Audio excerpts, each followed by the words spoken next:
All right, so Fred VanVleet had went off on the refs.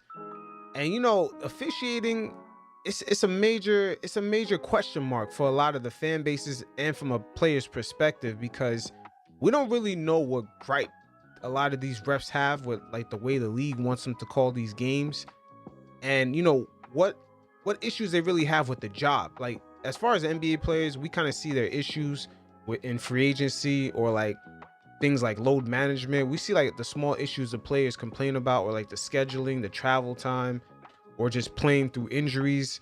We see what complaints they have, but from the refs perspective, we don't really know what's going on between them and the league. It's almost like, I don't want to say the refs are like the Illuminati, but they sort of are kind of in that operation in which everything is in secrecy. Remember, the NBA is a TV product, so it's a lot of gray area when it comes to refing. Now the NBA is in partnership with the gambling companies. That's another gray area.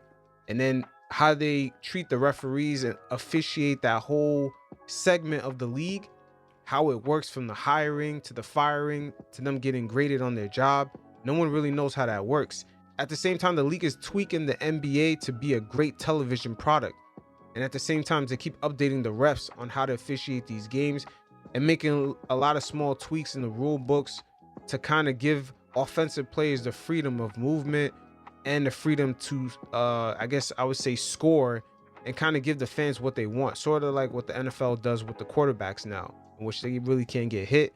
And the NFL in a way kind of tweaked their product to be great for gambling, great for fans to participate with in fantasy.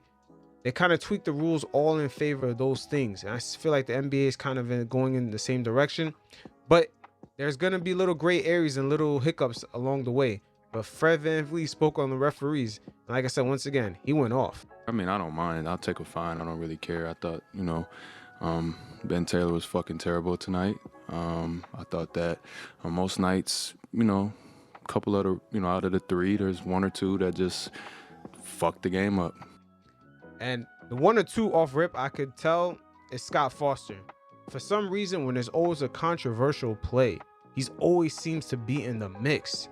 But once again, because the referees don't do like press conference interviews, they don't really kind of let the media and the fans know what issues they have with the league tweaking the rules to make a great television product, and thus affecting their jobs on how to adjust on the brand new officiating from season to season. Because this stuff is happening gradually, especially from I would say from the 80s, the way they call travels to the way that they allow players to kind of palm the ball.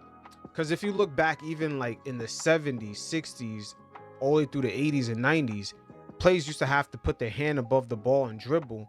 If they put their hand on the side of the ball and dribble, it used to be a travel or a carry. But now, as years have gone by, especially in the 90s and no, I wouldn't say the 90s, I would say that in the 2000s, guys like Allen Iverson were allowed to carry the ball from the side. But now NBA players are kind of allowed to carry the ball underneath. So you see all these gradual rule changes to allow the offensive player free flowing of movement. Even the continuation calls have changed. What's a continuation now? It's pretty long compared to what it used to be. And it's been like that a couple games in a row.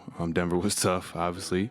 You come out tonight, you're competing pretty hard. The third quarter, I get a bullshit tech, changes the whole dynamic of the game, changes the whole flow of the game. And, most of the refs are trying hard. I like a lot of the refs are trying hard. They're pretty fair. They communicate well. And then you got the other ones who just want to be dicks, and just kind of fucks the game up. Nobody's coming to see that shit. They come to see the players.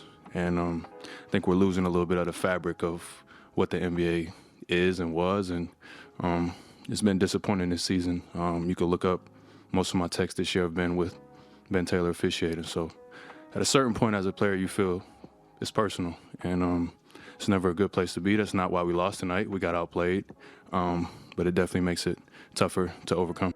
So Austin Rivers also spoke about this, and once again, we're in an interesting media landscape because now we get an in-depth perspective from the players. And he kind of mentioned how Fred VanVleet was in a contract year, and sometimes these refs, the way they fuck up calls while players in a contract year, could really fuck up their money. I didn't say it. This ref sucked. Kind of just aired it out. Yeah. I know you've felt that way before after a game. You probably didn't do it the way he did it. But did you see that? It's tough because in the moment of emotions, it's especially as a player, you like anything, you take things personal. So when you see or when you feel that, calls weren't going your way or they weren't right, or even in your mind at the time, fair, right? That's what you feel. It's really hard to speak objectively and like say something positive about the officiating right after a game. And then you'll watch the game back and you could understand that calls could go either way, and that there was so much that could have gone right in the game or, better in the game for why you won or something didn't go your way.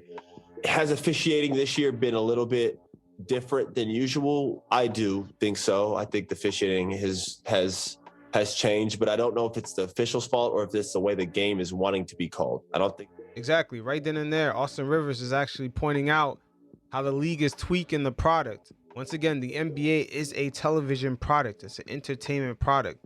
So they're tweaking it in a way in which they're trying to keep fans engaged, particularly young fans, which is a demographic they're struggling to obtain and to watch these games in full.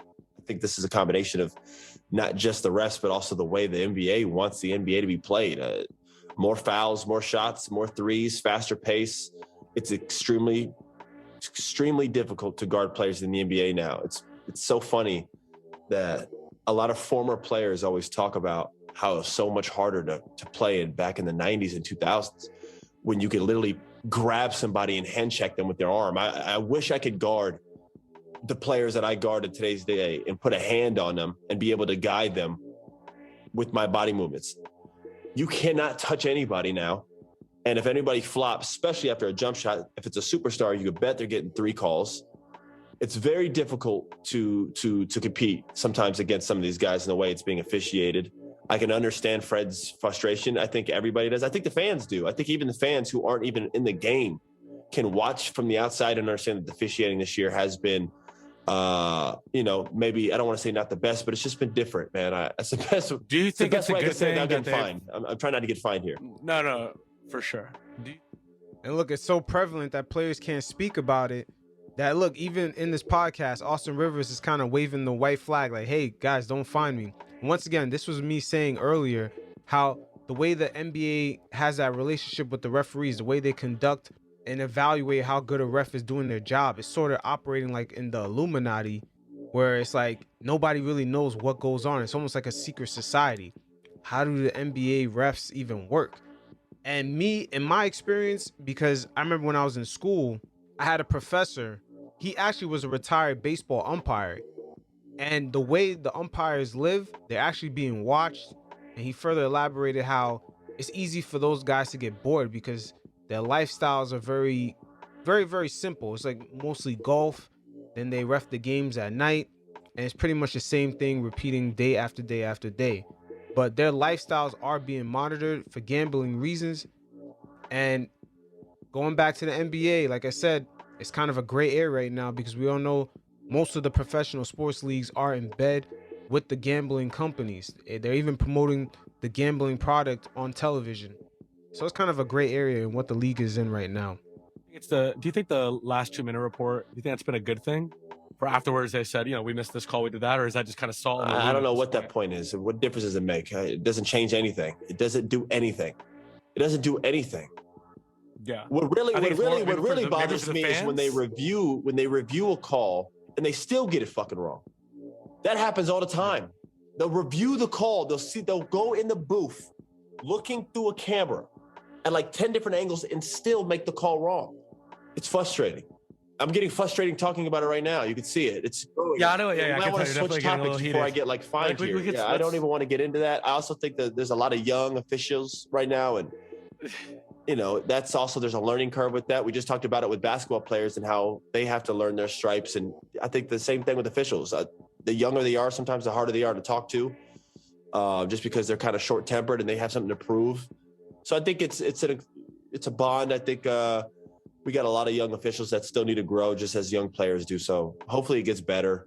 I try not to focus on it because you just have no control. You can't even talk about it. It's like talking about the mafia. Or it's like talking like the Illuminati, like how I mentioned before. It's a secret society thing when it comes to the way the league manages these referees. You know, they'll find you or come for you. I don't even want that smoke right now. So that's the last thing I need. So there you have it. You hear from a player's perspective. And in reference to, I would say, generation wise, because he mentions a lot of new officials. As we understand now, and every year going forward, the baby boomers are retiring. So a lot of the older officials that we've seen, these guys are moving on to the next phases of their life. So there is a brand new crop of referees.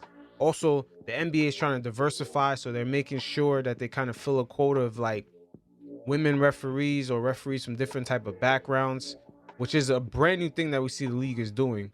But like I said, the way that they operate with choosing officials or the way that they come up, all this stuff is in secrecy.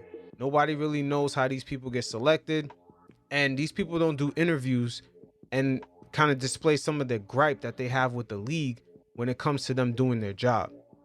So it is what it is. Once again, just overall, the NBA is tweaking their product to be a great television product to still attract younger viewers, as that is a demographic that they are struggling with.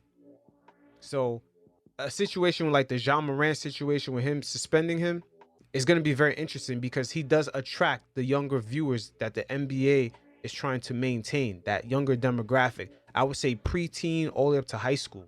That demographic is not watching these games in full.